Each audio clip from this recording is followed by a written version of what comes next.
सानाम नेले बया को जोहार गे आशा इन आपे को तब मेना पे नपाय रेगे और इन हो मिनाया बुगी रेगे तो बया को तेहन तब गोमहा परब कना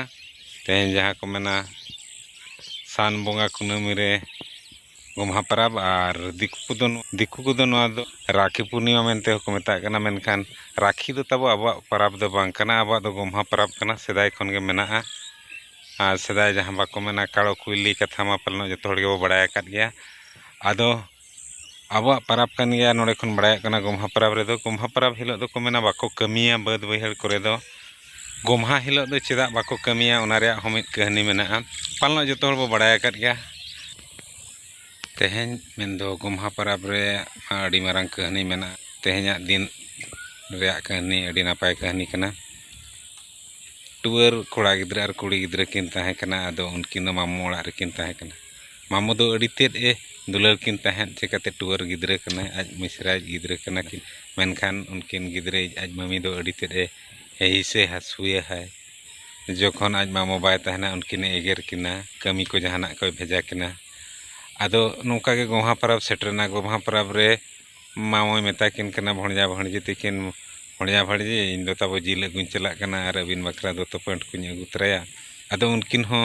रस्क कना किन ओड़ा रे मामू जिले अगुया तेहें दो परब कना जो माले नवा दो तो नवा पेंट ले हरोगा मेनखान मामू जोखन जिल अगू चला ना इन अक्तो रे दो आदो आज मम्मी दो उनकिन एगेर केट किना कमी भेजा केट किना दुख जलाते आदो उनकिन मम्मिया कोचलोट एगेर केट किन कने आदो उनकिन हो बद कमी किन चलाना बोढ़े और चेदम चिकाया टुअर गिद्रा कना किन चलाना किन बद किन हेड़हेड कना कमी कना किन मामो दो इनते जिल को अगू कते हेजना नेल किना ओड़ा रे भणजा भणजी तिकिन बनु किना एनखान गे आज बहु आज एरा ते कुली बड़ा के तो उनी हो सुया मिसा रोड रुड़ा दिया बांगा उनकिन दो कमी किन चलाव कना तेहें कमी भेजायत किना उनका एगेर बड़ा के दिया आज हो आम दो ओका लेकान कुड़ी कनाम ओका लेकान मम्मी कनाम हर दो रस्कते तेहें दो पिठे लाठा को जमा ओड़ा रे को ताहेना के सेता पायर रे एरा हसला ए खपरिये ना आज मामू आदो भणजा भणजी तिकिन पांते चलावना पांते बद सेटरना पांते नाम केट किना मेनखान आदो उनकिन दो हड़ अवस्था रे दो बकिन ताहे कना उनकिन दो आदो बोंगा अवस्था रे किन ताहे कना मेन दो उनकिन आधा हड़ और आधा बिन आदो उनकिन दो ओका लेका अगू किना ओड़ाते आदो दया गे उनकिन की मेन के मामू अलिंग दो ओड़ा दो बलिंग रुड़ा अलिंग दो नोडे खन गे विदाय गद कलिंग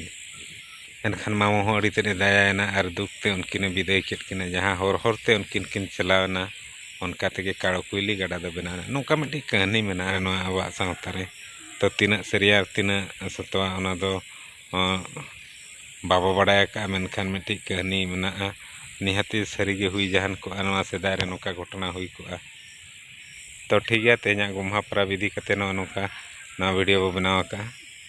नेतार मा आदो अब मा दिकु को सला हबो मेसा इदी गोना दिकु को परब पुनई करे हबो मेसा कान गया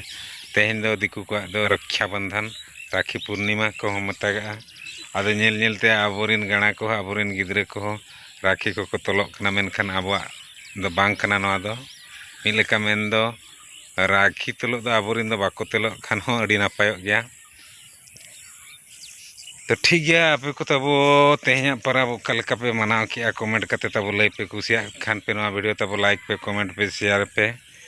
और नवा के पेज एकन खान तब नवा वीडियो ते नासे ना सब्सक्राइब का सब्सक्राइब बटन हो नासे ताजगवा नवा बद सेट गे इन हेज एकना तब बद नेल लेका नितंग दो अयुब चेतान रे आदो को मेना अयुब बेड़ा दो ना से बद सेट बैहड़ से दान को चला कुड़ी को गो कते नेल अगुया को आदो उनका के अब हबो हेज कना बद बैहड़ से ना बाड़गे से नय आले मा बाड़गे खन गे बद लगाव कना और हाना पिछले रे जहाँ पे नेल औड़ी बुरु ओना दो तब बादाम बुरु कना बादाम बुरु खन ठीक चांद असुर पस्ट रे अब ओड़ा दो नौका बद हो तब बै बै ते रोहड़ इदी कना और दाग को नेस अड़ी उनका बाय दाग ठीक लेआ जहाँ इदी कते से कमी को अटकाव कन गया और नय रोहय हो अरी चाबा बड़ा गापा म्यांग करे खन गन हार हो कमी छुटेव हुयुआ बद कमी दो मोटा मोटा अरी चाबा नते दो ना पुखरी आड़े बो हेज कना पुखरी आड़े रे दो नय तब सागवान दारे बो रोहय का और ओने पुखरी दाग कोनते पिछले से जहाँ नेलोग कना ओना सागवान दारे अड़ी धाव आपे वीडियो करिन देखाव काद पे और मिट्टी नॉय जेली भितर रे जहाँ बो घरवा का निया धाव बो अगुआ का तबो सारजम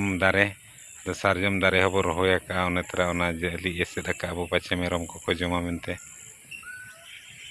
ओना खातिर बो जेली का कमेंट माध्यम ते ना लई पे